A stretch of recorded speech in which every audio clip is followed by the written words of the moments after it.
Talk, der erste deutschsprachige Muay Thai Podcast. Ihr wollt TeamTalk unterstützen und gleichzeitig beim Einkauf von eurem Equipment sparen? Bei kunpon.de bekommt ihr mit dem Code TEAP10 10% auf eure neue Ausrüstung. Unterstützt diesen Podcast und die Recherchen und Aufwendungen von uns Nerds, um TeamTalk on top zu halten. kunpon.de macht es möglich. Code TEAP10 und ihr bekommt Rabatte und supportet dieses Projekt. Wir sagen Danke, Code TEAP10 bei deinem nächsten Einkauf bei kunpon.de.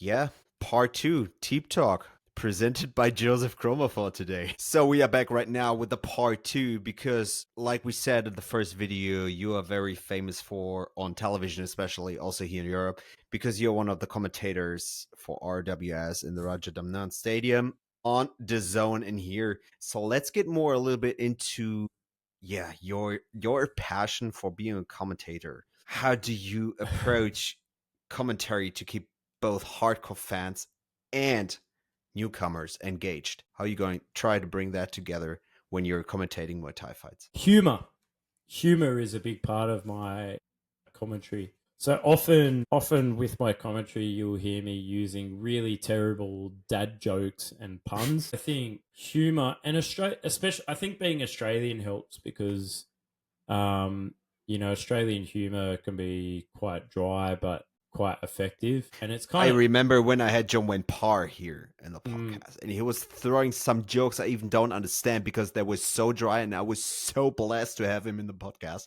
I didn't react to it, and I guess he was like, "Stupid German." John Wayne Parr loves a good dad joke as well. He is the master of dad jokes. Yeah, and also a legend of the sport. Yeah. If you don't, I woke up at 3 a.m. in German time in the middle of the night just to catch him in the street. Worth it. Definitely worth it. Worth it. The guy he's been there. He's done it. If you guys haven't checked it out, go watch the documentary Blessed with Venom. Also, go check out his autobiography. Phenomenal. That is one guy who really lived it and did it. Looking at bridging the gap for the hardcore fans and the new fans. Okay, so on commentary, I will never say that I always get it right. I'm probably wrong more times than I am right. And that's a part of being human. But I think I have a fairly good understanding of the sport. I try to educate new fans about things that they're seeing. Now, there's kind of two types of commentary. There's color, which is kind of the narrative and building the characters and analysis, and then there's play-by-play, which is literally talking about what you're seeing. And a lot of people in production will say that, who's the color commentator, who's the play-by-play? But in Muay Thai, I don't think you can have one or the other. I think Muay Thai is so nuanced that both commentators actually serve that purpose. And you listen to Aaron's commentary, and I basically support him. I let him run because I think, he's been there since the inception of RWS. Incredible mind in Muay Thai. But really, I can talk about it from fighting experience and see some of the kind of more nuanced things. Like, often I'll talk about hand control. You'll see Thai fighters utilizing hand control to set up elbows, or even just gauging the distance and pushing away from their opponents, or positioning within the clinch. Very, very small, detailed nuances. Instead of just talking about, that was a beautiful leg kick, that was a thunderous right kick. Some of the more nuanced things are really important. Oh, nice low kick. That's real Muay Thai. Yeah, exactly. Some of the more nuanced aspects of Muay Thai are really important to bring out in commentary, I think. And as Muay Thai goes more global, it's about educating global fans about what they're seeing, because Thailand is and forever will be the home of Muay Thai, and you need to understand Thailand's Muay Thai to have a better Muay Thai abroad. And I feel like it's not just about calling the fight as it is. It's about educating about Muay Thai, the culture, the narratives of the fighters, giving the fighters a voice. So I think that's kind of how I approach it, more as a teacher, an educational role. Now, I don't really often say this, but my 9 to 5, I'm a teacher, and when I finish fighting, I quit Muay Thai for about, I want to say 5 years, a good 5 years. I didn't train. I held pads a bit, like I was a trainer in the country in Australia, but when I was fighting, I was studying my education degree. I was always going to be a teacher. I come from a family of teachers. Now, Sometimes being far away from something means you get really close to it. yeah, exactly, right? And I finished my Masters of Education, came over to Thailand. I always knew that I was going to live here. Obviously, fell in love here. My wife is Thai. Shout out to her. Is it your dream job to be a commentator? It seems like you are just running over the streets of Bangkok to change the place of where are you right now from stadium to stadium. It sounds like you do it every day, like kilometers. You know what's funny? That wasn't the initial dream. When I came back to Thailand, my idea was to restart my fight career and have another crack. And I was like, oh, look, teaching will be good here because it's good money for me. I'm a qualified teacher. I work at a good school and it allows me to train a fight. Mate, I started training again and I got lazy and I got fat because Thai food is delicious.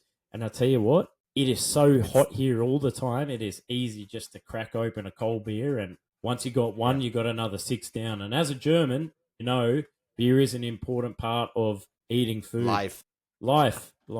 Even though I'm trying to get off them now, but it's just so easy to fall into that trap. And Gotcha. no, it wasn't a part of the. Especially when you have that kind of holiday feeling around all the time because of good weather, good vibe. Yeah, exactly. It's a very laid back culture, and so I fell into that. And then really, it was Matt Lucas who rang me. And it was just as kind of COVID was starting to dwindle a bit. And he said, oh, Joe, I saw that you're making content again on TikTok. And I think I was making content about teaching in Thailand, just sort of humorous, anecdotal things about teaching in Thailand, like, stepping into a classroom and all you see is like zombie hands all over you and like students are like a petri dish, like just, stupid stuff. He's like, yeah, you're consistent. You should think about making Muay Thai content. You know the sport. Why don't you come on to Fairtex? And you have the right humor maybe to bring it to the people, especially your I think I've got a likable personality enough to kind of get away with being a bit cheeky on the. So people who are watching this right now, please comment if you like Joe. Yeah, I'm not. Now everybody's like, no, not today. Well, probably not from the first half because I've just bashed the entire global Reddit community for being a bunch of dick swinging nerds. But you know what? That's your fault for being hypersensitive. Get over it. Muay Thai is a hard sport. Learn some elbow community. Learn some resilience. If you haven't learned anything from Muay Thai, resilience should be one of the values you should have at least learned. Exactly. Yeah. Well, I'm doing myself no favors here in the comments, and I'm not fishing for compliments. I don't care if you like me or not. I'm old enough to. We are just talking about the sport and the world around the cosmos around it. It's a martial arts. That's it. It's an elbow society. It's rough. It's bloody. That's it. But you're allowed to laugh. That's it. And I think so. Matt contacted me and said, "Oh, do you want to give more commentary a go?" So I did a couple of kind of like internship shows with him on Fairtex Fight, and I did one show, and he said, "Wow, you can definitely do this. Like you just need more experience." And I think I did about a year of commentary with him on Fairtex Fight before he started to move on to bigger opportunities with the WBC and stuff like that. And then I've worked with a couple of other people. Eleanor Fellows, I kind of helped train up a little bit. She's phenomenal. And I hope if she's listening to this, she gets back into commentary because she was a very, very, especially as a female, I guess, right? Best female commentator I've ever worked with. And I've worked with some great female commentators, but she was very good. She had very good charisma, fantastic. And I hope, when she's listening to your quote right now about her, maybe she's coming back. Yeah. Well, definitely interview her as well. She had Sure, everybody who's in the Muay Thai cosmos, and we need to spread the word of people from the inner circle over there in Europe. So that's sure. It. Well, she's back in England now, but I think she's doing some good media work with Fight Record. But she was phenomenal, and I worked with a plethora of people. I've had some phenomenal opportunities through Muay Thai. As I said, I've worked in I've done RWS Japan twice. I did a prison fight, which was, wow, that was intense. Incredible nonetheless. I've done boxing shows. You've done everywhere. Let's Yeah. say like this. You've done Yeah. everywhere. There's something you didn't do in the world of commentary. Commentary. I haven't Sorry done. for my I haven't accent. done. I haven't done Thai fight. I really want to do Thai fight with Aaron one day. So if Kevin is ever off, Kevin, if you're listening to this, I'd love the chance to do Thai fight just once, just for to see the card Chewett Yeah, fights. just to say I've done it. Yeah, just to say I've done it. Obviously, I haven't done the opposing promotion, but it's not really my thing anyway. What else haven't I done? I've done 5-round stadium Muay Thai. I've done lots of What you haven't done is to answer me 2 questions in a short way. Okay. Yeah, sorry. Because I'm going to ask you that right now. Sure. Go for it. So, Sorry. what's the most challenging fight you've ever had a call? Can you remember? So, people, when you see Joseph right now, you can exactly see how his brain works right now. Yeah, that's called CTE, my friends. That's called CTE, brain damage, prolonged brain damage. The toughest fight I've ever had to call. I've called some. Most challenging. It doesn't need to be the toughest fight. Maybe the closest one. Well, I think. Okay, look, and the most challenging fights to call are the boring fights. The fights where there's not much happening, and you have to make it interesting. And I think this is where humor is such a great tool in commentary, and I call a lot of low level fights as well on other promotions and stuff like that and around town. And they're quite hard to call because the high level fights, like your fights with Nung Lang Lek and Tapao, they're phenomenal, so much action happening. It's my favorite fighter. Not just like after that fight, just 1 or 2 years ago, I saw Tapao Kiao and I was like, oof. The Bull, man, what a great name for him. What a phenomenal his style is incredible. So unique. My God. When he locks horns, it's it's all over. I suppose the most challenging ones are the ones where there's not much happening and there's a lot of downtime. The 5-round fights at Omnoy were really challenging for Jimmy and I. Jimmy Bow is a good mate of mine. He's a boxing guy, but really good Muay Thai commentator as well because he brings a kind of a unique perspective. But we used to call the Omnoy fights, and man, the first 2 rounds were just like we're saying the same thing. Yeah, they're downloading the infamous. So for people who don't know what happened, the Omnoy Stadium is very traditional, rudimental Muay Thai, where a 5-round war doesn't start with a bang. It goes slowly and slowly. For everybody who's listening right now who doesn't have a clue what we're talking about. Okay, so traditionally in the stadiums, 5-round Muay Thai is dictated by the punters or the gamblers. And rounds 1 and 2 traditionally are feel-out rounds where things tend to go slow. You don't throw that much power to your opponent. You're trying to see the gaps in their game, dictate their rhythm, the range, find your offenses as well. So very slow paced. Rounds 3 and 4 is when things really pick up, turbo mode. Round 5, depending on who's ahead in the odds or I say the theoretical scorecards, it can either be a round to take off for the person who's ahead, or if you're really that far behind, it can be a round to really make up. So often you'll see the other person chasing the other person, and the person who's ahead might just be teep, move, kick, teep, move, kick.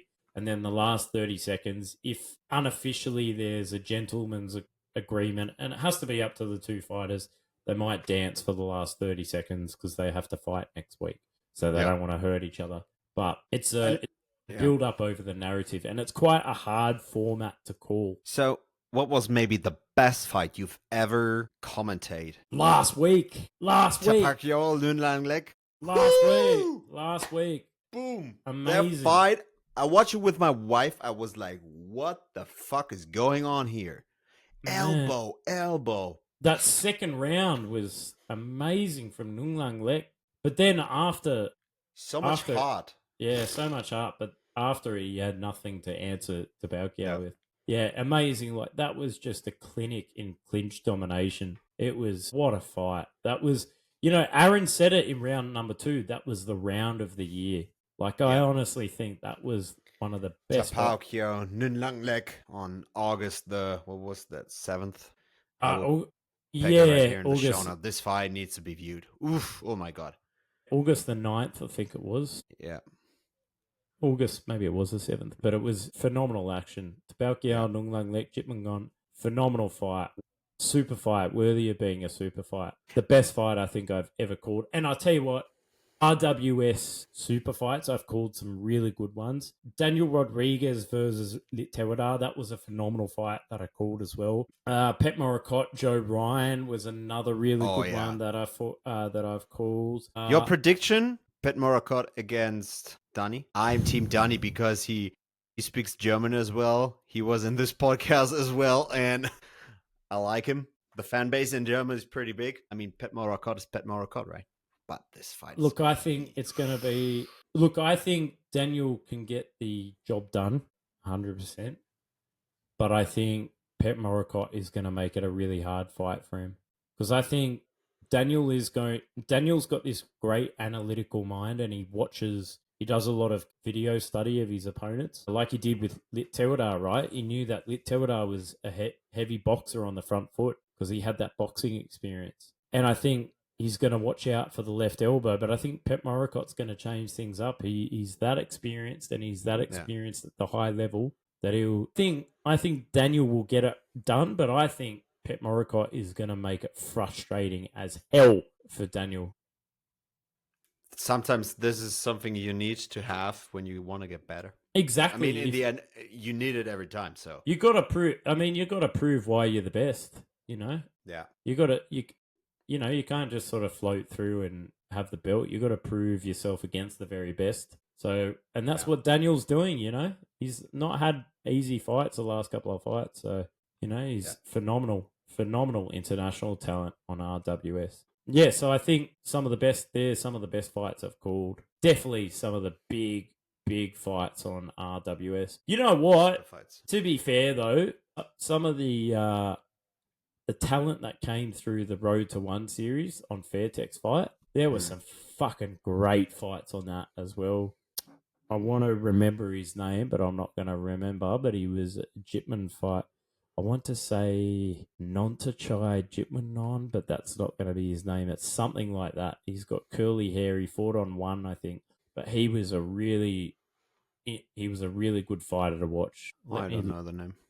There's so many names in the game. I even cannot remember everybody. It's crazy. Sometimes I know the faces, but I cannot get names into it. Nontachai Jitmanon. Yeah, he was the. So I did. Even my CTE can remember.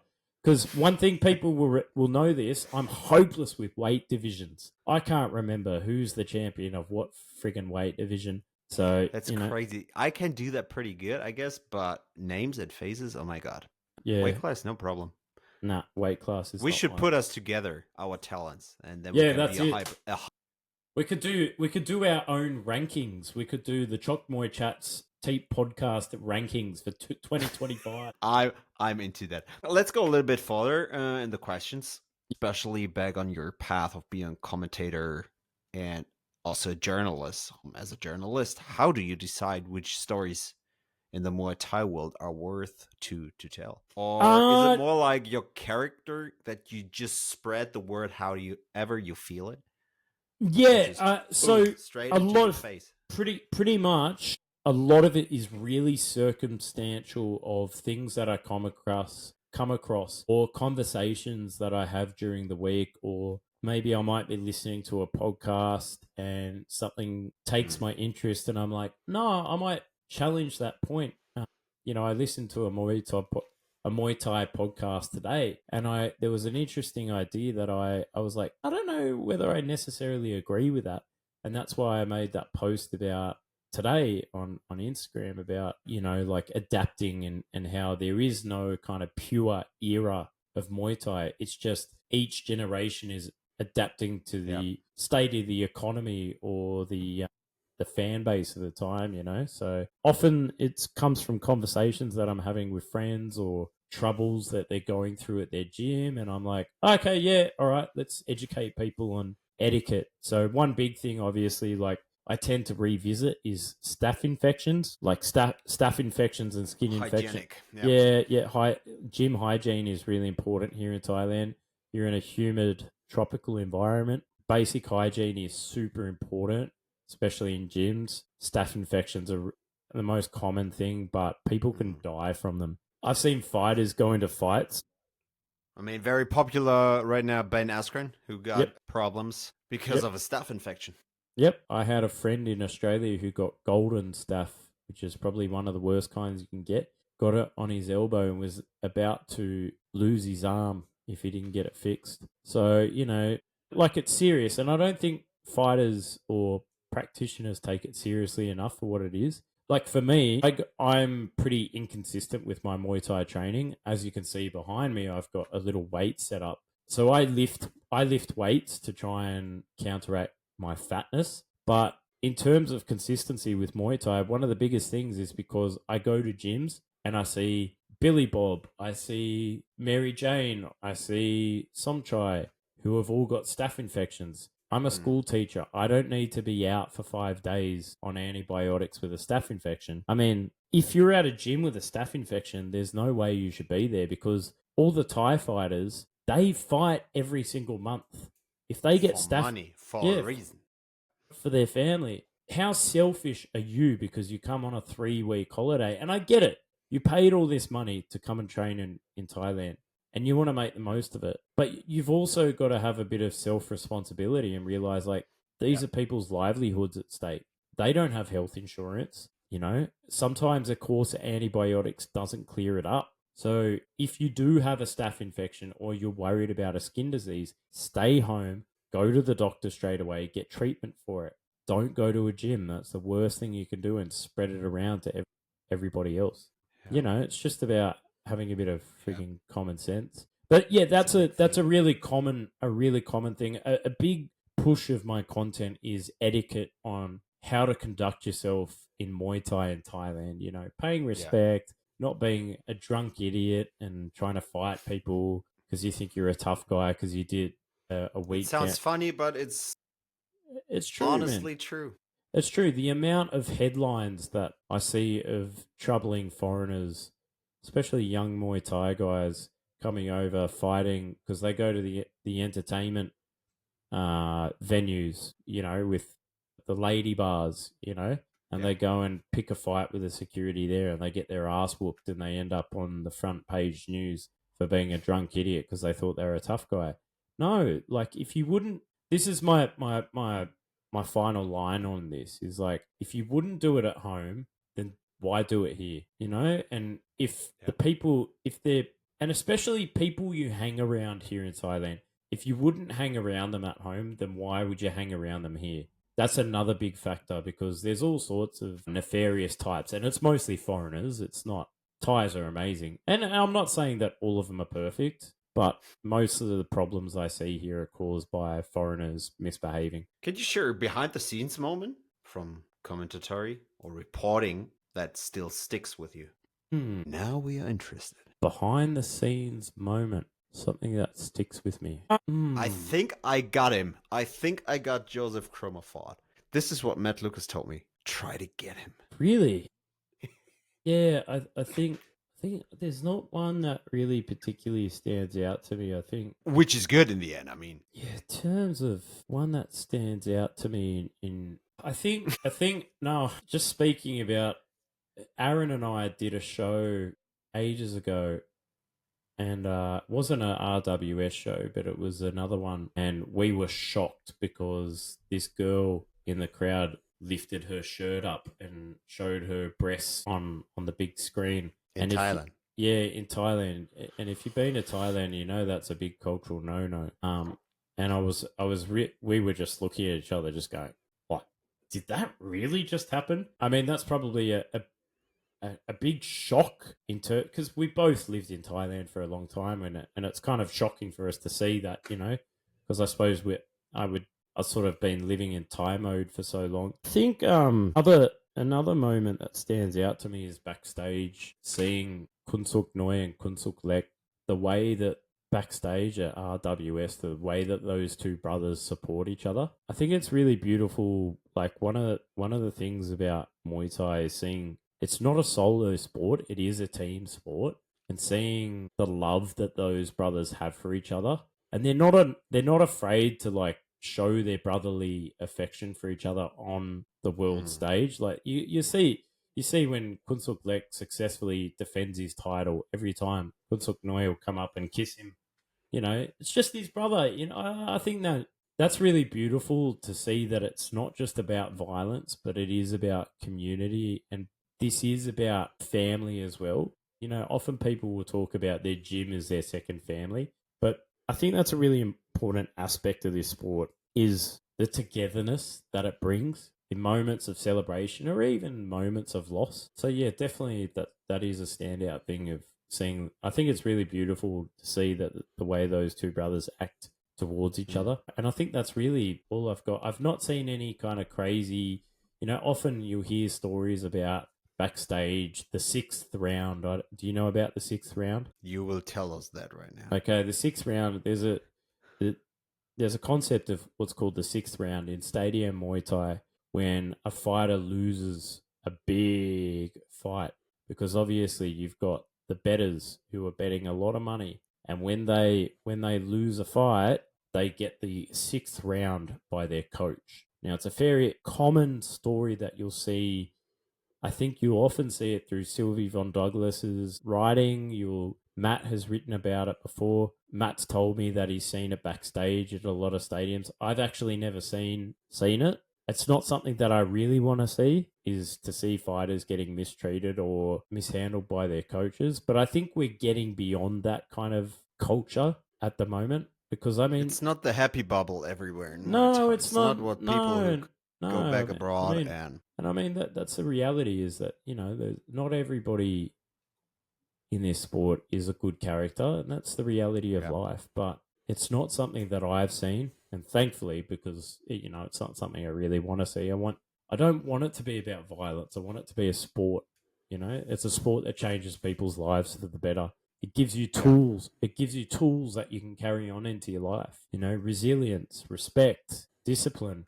These are all valuable tools for being a better person, making this world a better place. And that fundamentally, I think, you know, if you look at Muay Thai, that's what you should take away from it. It's about bettering yourself so you can make the world a better place. So, no real standouts, just nice stuff. Nice, lovely butterflies and flowers. That's a wonderful ending line for this very interesting episode of Teep Talk.